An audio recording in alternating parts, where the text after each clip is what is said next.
రాకాలోకంకి స్వాగతం. ఈ కంటెంట్ మీకు నచ్చినట్టయితే లైక్ చేయండి, మీ బంధుమిత్రులకు షేర్ చేయండి. ఇప్పటి వరకు సబ్స్క్రైబ్ చేసుకోకపోతే సబ్స్క్రైబ్ బటన్ని నొక్కండి, అదేవిధంగా బెల్ ఐకాన్ కూడా తప్పనిసరిగా నొక్కండి. జై హింద్ మిత్రులారా. పశ్చిమాసియాలో యుద్ధం ప్రారంభమై 14 రోజులు దాటిపోయింది. 2 వారాలు దాటిన తరువాత కూడా అమెరికా పైచేయి సాధించలేకపోతుంది. ఇరాన్ ఇంకా యుద్ధం చేసేటటువంటి పరిస్థితిలో ఉంది. ఇంకా కూడాను కేవలం యుద్ధం చేయటమే కాదు, ఒక రకంగా అమెరికాను ముప్పు తిప్పలు పెడుతోంది. ఇరాన్కి వ్యతిరేకంగా అమెరికా వంటి దేశం ఉన్నా, అదేవిధంగా ఇజ్రాయెల్ వంటి టెక్నాలజికలీ స్ట్రాంగ్, మిలిటరీలీ పవర్ఫుల్ దేశం ఉన్నప్పటికీ కూడాను తట్టుకుని నిలబడగలుగుతోంది. తోటి అరబ్బు దేశాలన్నీ కూడాను ఇరాన్కి వ్యతిరేకంగా నిలబడ్డప్పటికి కూడా ఇరాన్ పోరాడగలుగుతుంది. దీనికి కారణం ఏమిటి? ఇరాన్ చరిత్రలో, ఇరాన్ భూగోళంలో దీనికి జవాబులు దొరుకుతాయి. చాలామంది మనము ఈ రెండింటిని అధ్యయనం చేయము. ఇరాన్ చరిత్రను కానీ, ఇరాన్ యొక్క భూగోళాన్ని కానీ మనం అర్థం చేసుకోనంత వరకు ఇరాన్ ఎందుకు ఇన్ని దాడుల్ని తట్టుకుని నిలబడుతోంది అన్నది అర్థం చేసుకోలేము. ఇది తెలుసుకోవడం ఎందుకు అవసరం? ఎందుకంటే మన భారతదేశం కూడా ఇరాన్ లాంటిదే. ఇరాన్ వంటి పరిస్థితులే మనకు కూడా ఉన్నాయి. ఇరాన్ మౌలికంగా ఒక కోట వంటిది. భారతదేశం కూడా అలాగే. హిమాలయాలు అడ్డుగా అన్ని వైపుల నుంచి హిమాలయాలు ఉన్నాయి, దక్షిణాన సముద్రం ఉంది. పూర్తిగా ఒక కోట వంటి దేశం, పెట్టని కోట, ప్రకృతియే తయారు చేసినటువంటి ఒక కోట లాంటిది భారతదేశం. ఇరాన్ కూడా దాదాపు అలాంటి దేశమే. ఇరాన్ యొక్క జాగ్రఫీని చూస్తే ఉత్తరం అంతా కూడాను ఏకంగా ఉత్తరం ఈశాన్యం దాకా నార్త్ టు నార్త్ ఈస్ట్ వరకు జాగ్రోస్ కొండల పర్వత మాలిక ఉంటుంది. చాలా ఎత్తైన కొండలు, వాటిని దుర్గమమైనటువంటి ఇరుకైనటువంటి కొండదారులు మాత్రమే ఉన్నాయి. అదేవిధంగా దక్షిణం వైపు చూస్తే మ్యాప్లో దక్షిణంలో అల్బోర్జ్ మౌంటైన్స్ ఉంటాయి. ఈ అల్బోర్జ్ మౌంటైన్స్ ఉండడం వల్ల దక్షిణం నుంచి దాడి చేయటం కష్టం. పైగా దక్షిణాన సముద్రం ఉంది. భారతదేశానికి ఏ రకంగానైతే 3 సముద్రాలు ఉన్నాయో ఇరాన్కి పర్షియన్ గల్ఫ్ ఉంది. కాబట్టి ఒకే రకమైనటువంటి పైన కింద 2 వైపులా కూడాను కొండలు ఉన్నాయి. ఇరాన్లోని ప్రధాన నగరాలైనటువంటి టెహరాన్ కావచ్చును, ఇస్ఫహాన్ కావచ్చును, ఇటువంటివి అన్ని ప్రధాన నగరాలు కొండల మీద ఉన్నాయి, ఎత్తు మీద ఉన్నాయి. పర్యవసానంగా శత్రువు రాకను చాలా ముందు నుంచి గమనించవచ్చు. కాబట్టి ప్రాచీన కాలం నుంచి వచ్చినటువంటి శత్రువుకి ఈ ఎత్తు మీద ఉన్నటువంటి పట్టణాలని పట్టుకోవడానికి టైం ఎక్కువ పట్టేది. దానివల్ల అతను చాలా వేరే దేశాల నుంచి వచ్చి దాడి చేసేటటువంటి సైనికులు, అటు ఆఫ్ఘనిస్తాన్ నుంచి దాడి చేసిన, ఉత్తరంలో ఉన్నటువంటి అజర్బైజాన్ నుంచి, మిగతా దేశాల నుంచి దాడి చేసిన, ఇటు ఇరాక్ వైపు నుంచి దాడి చేసిన, అరబ్ దేశాలు దాడి చేసినా కూడా అయితే సముద్రం దాటాలి, లేకపోతే చాలా సుదీర్ఘమైనటువంటి దారి దాటి కొండ కనుమలు ఇరుకు దారుల్లోంచి తమ సైన్యాల్ని తేవాలి. పర్యవసానంగా వాళ్ళ ఆర్మీకి అత్యంత ముఖ్యమైనటువంటి లాజిస్టిక్స్, సప్లై లైన్స్ ఇబ్బంది అవుతుంది. రెండవది క్లైమేట్. ఇరాన్లో అత్యంత వేడి పగలు, అత్యంత భయంకరమైన చలి రాత్రి ఉంటుంది. కాబట్టి ఇక్కడ ప్రకృతితో కూడా పోరాడవలసి ఉంటుంది. మన భారతదేశపు ఉత్తర ప్రాంతాల్లో కూడా దాదాపు అలాంటి పరిస్థితే ఉంటుంది. అందుకే ఇరాన్లోకి వచ్చినటువంటి ప్రతి శత్రువు దీర్ఘకాలం పోరాడాల్సి వచ్చింది. దీర్ఘకాలం పోరాడటం అంటే ఇక్కడి పరిస్థితులకు అడాప్ట్ కావడంతో పాటు ఇక్కడి ప్రజలతో ఎంతో కొంత కలవక తప్పదు. ఎక్కువ కాలం ఉండడం వల్ల జయించడానికి వచ్చిన వాడు యుద్ధంలో గెలవచ్చు, పరిపాలించవచ్చును, కానీ ఇక్కడి సంస్కృతి ద్వారా జయించగలిగాడు. ఇరాన్ యొక్క ప్రత్యేకత అది. భారతదేశంలో అది జరగలేదు, కానీ ఇరాన్లో అది జరిగింది. రెండవది ఇరాన్ సంస్కృతి, జీవన విధానము, వాళ్ళ భాష, ఒక సివిలైజేషన్, ఒక నాగరికతగా అది వికసించింది. ఈ పర్షియన్ నాగరికత ఏదైతే ఉందో అది చాలా సుదీర్ఘమైనటువంటి హిస్టరీ కలిగింది. ఉదాహరణకి చాలా కాలం వరకు పర్షియా ఇస్లామిక్ ప్రపంచానికి రాజధానిగా ఉండేది. పర్షియన్ భాష రావడం అనేది మన ఆఫ్ఘనిస్తాన్లో కానీ, నేటి పాకిస్తాన్ కానీ, మొఘలు రాజ్యంలో కానీ, ఆఖరికి ఛత్రపతి శివాజీ సమయం వరకు కూడా, శివాజీ వచ్చాక కొద్దిగా మార్చారు, కానీ అప్పటి వరకు కూడా పర్షియన్ భాష రావడం అనేది గౌరవప్రదమైనటువంటి చిహ్నంగా భావించడం జరిగింది. పర్షియన్ లాంగ్వేజ్లోనే కవిత్వాలు రాసేవాళ్ళు, కోర్ట్ లాంగ్వేజ్గా పర్షియన్ ఉండేది. ఆ రకంగా వాళ్ళ యొక్క కల్చర్, అది ఇరాన్ యొక్క కల్చర్ ఒక రకంగా చాలా గట్టి బలమైనటువంటి కల్చర్ వాళ్ళు డెవలప్ చేశారు. దాంతోపాటు ఈ కల్చర్కి సంబంధించినటువంటి స్మృతులు, జ్ఞాపకాలను సజీవంగా ఉంచే ప్రయత్నం జరిగింది. చాలామందికి తెలియని విషయం ఏంటంటే, ఇరాన్లో ప్రపంచంలో మిగతా చోట పోస్టల్ వ్యవస్థ రావడానికి ముందే ఓ పోస్టల్ వ్యవస్థ ఉండేది. దాని పేరు చాపేర్ ఖాన్. ఈ చాపేర్ ఖానేలో దాదాపు 2000 కిలోమీటర్ల దూరం వరకు కూడాను ఎవరన్నా కనుక సమాచారం ఇవ్వాలంటే రకరకాల ప్లేసెస్లో గుర్రాలని కట్టేసేందుకు, సమాచారాన్ని ఇంకొక వ్యక్తికి అందించి అతను ముందుకు తీసుకెళ్లేందుకు మామూలుగా నెల రోజులు పట్టే సమాచారాన్ని 9 రోజుల్లో అందించే వ్యవస్థ ప్రాచీన కాలంలో ఉండేది. రెండవది, ఇరానీస్ జీవన విధానాన్ని ఇరాన్ షహర్ అనేటటువంటి ఒక కల్పన ఇరాన్లో నిలబడింది.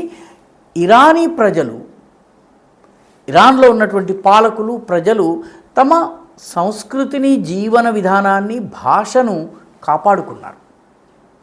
అందుకే ఐడియా, ఇన్స్టిట్యూషన్, వ్యవస్థలు, లాంగ్వేజ్, ఈ మూడింటిని కాపాడుకోగలిగారు. ఇది వాళ్ళ ప్రత్యేకత. 651 కామన్ ఇరా, 651లో మొట్టమొదటిసారి అక్కడ ఉమైద్ పాలకులు ఇరాన్లో ఇస్లాంను తీసుకొచ్చారు. కానీ 100 సంవత్సరాల వరకు ఇరాన్లో చాలా కొద్ది మంది మాత్రమే మతం మారారు. పర్షియన్ కల్చరే మిగతా వాళ్ళలో ఉండింది. బయట నుంచి వచ్చినటువంటి కల్చర్ని ఈ రాజులు కూడా స్వీకరించలేని పరిస్థితి. ఎందుకంటే స్మాల్ మైనారిటీ మాత్రమే ఇస్లాంను స్వీకరించింది. దానికి కారణం ఏంటంటే, ఇస్లాంను స్వీకరించని వాళ్ళు జజియా పన్ను కట్టేవాళ్ళు. ఈ జజియా పన్ను వల్ల వచ్చే ఆదాయం ఎంత ఎక్కువగా ఉండేదంటే, మతం మార్చడం కన్నా వీళ్ళ మతాన్ని వీళ్ళు పాటించనిచ్చినట్టయితే మనకు ఆదాయం ఎక్కువ ఉందని చెప్పి ఉమైద్ పాలకులు భావించారు. 750లో అబ్బాసిద్, ఇస్లామిక్ ప్రపంచంలో అబ్బాసిద్ల పరిపాలన వచ్చింది. అప్పుడు రాజధాని బగ్దాద్కి మారింది. రాజధాని బగ్దాద్కి మారిన ఇరాన్ తన భాషను కోల్పోలేదు, తన ఆధిపత్యాన్ని కోల్పోలేదు, తన ప్రభావాన్ని కోల్పోలేదు. 11వ శతాబ్దం వరకు మొత్తం ఇరాన్ ఇస్లామైజ్ అయింది. మొత్తం ఇరాన్ అంతా కూడా ముస్లిం మతాన్ని స్వీకరించింది. కానీ అరబైజ్ కాలేదు, అరబ్ సంస్కృతిని స్వీకరించలేదు, పర్షియన్ సంస్కృతినే కాపాడుకున్నారు. ఇది ఇరాన్ ప్రత్యేకత. దేవర్ ఇస్లామైజ్డ్ బట్ నాట్ అరబైజ్డ్. దాంతో పర్షియన్ నాగరికత యొక్క ఆనవాళ్ళని అది కాపాడుకోగలిగింది. తర్వాత 11వ శతాబ్దం ప్రాంతంలోనే ఫిరదౌసి అనే కవి షానామా రాశాడు. ఈ షానామా 50,000 పద్యాలతో కూడినటువంటి కావ్యము. ఇరాన్ చరిత్ర మొత్తాన్ని ఆయన సవివరంగా ఒక రాజు తర్వాత మరొక రాజు, మరొక రాజు తర్వాత ఇంకొక రాజు, వ్యవస్థలు, వీటన్నిటికి సంబంధించి, భాషకు సంబంధించి షానామా అనే గ్రంథం రాశారు. ఆ గ్రంథము ఒక్క అరబ్బు పదము లేకుండా ఓన్లీ పర్షియన్ లాంగ్వేజ్లో రాశారు. భాష యొక్క ప్రాధాన్యం తెలుసుకోవాలంటే ఇప్పుడు చాలామంది మనము వేరే వేరే మీడియంల గురించి మాట్లాడుతూ ఉంటాము.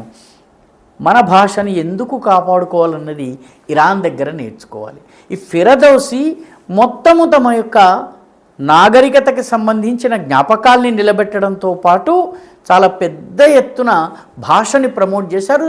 ఈ ఫిరదౌసి చేసినటువంటి ప్రయత్నాల వల్ల దీని పఠనము, దీనిని ఒక తరం నుంచి మరొక తరానికి అందించటము, ఒక లైబ్రరీ మూమెంట్ లాంటి మూమెంట్ జరిగింది. షూబియా అంటారు దాన్ని.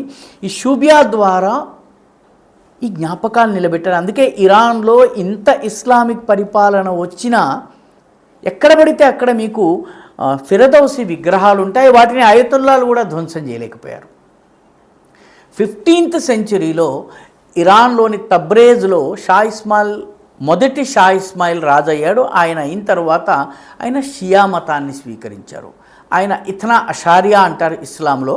12 షియా అని ఇంగ్లీష్లో ట్రాన్స్లేట్ చేస్తారంటే ఇమామ్ అలీ తరువాత వచ్చినటువంటి 12 మంది మత పెద్దల్ని గుర్తించేటటువంటి వాళ్ళు 12 షియా. దీనికి వ్యతిరేకంగా ఇథ్నా అషారియాకి విరుద్ధంగా జైదియా అని వేరే షియా వర్గం ఉంటుంది. వాళ్ళు 5గురిని మాత్రమే గుర్తిస్తారు, 5గురు మత గురువుల్ని గుర్తిస్తారు. వీళ్ళు 12 మంది గురువుల్ని గుర్తిస్తారు. ఈ 12 షియా మతాన్ని ఇరాన్ 1501లో స్వీకరించింది.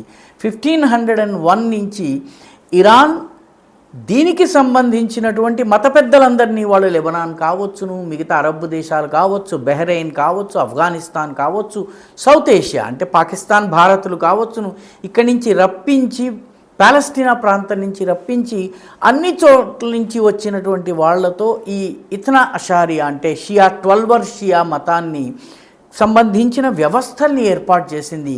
వీటన్నిటి ద్వారా ఇరాన్ యావత్ ప్రపంచంలోని షియాలకు నాయకత్వం వహించే స్థితికి వచ్చింది. కాబట్టి ఒక నాగరికతగా సివిలైజేషనల్ మెమొరీని కాపాడుకోవటంలో ఇరాన్ విజయం సాధించింది.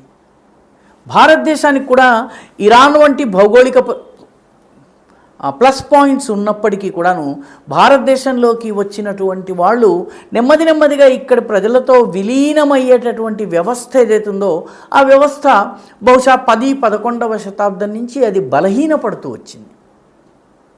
జీర్ణం చేసుకోవడంలో ఈ జాతి విఫలమైంది. పర్యవసానంగా పాకిస్తాన్ ఏర్పడింది. పర్యవసానంగా ఈ దేశంలో మతపరమైనటువంటి సమస్యలు వస్తున్నాయి.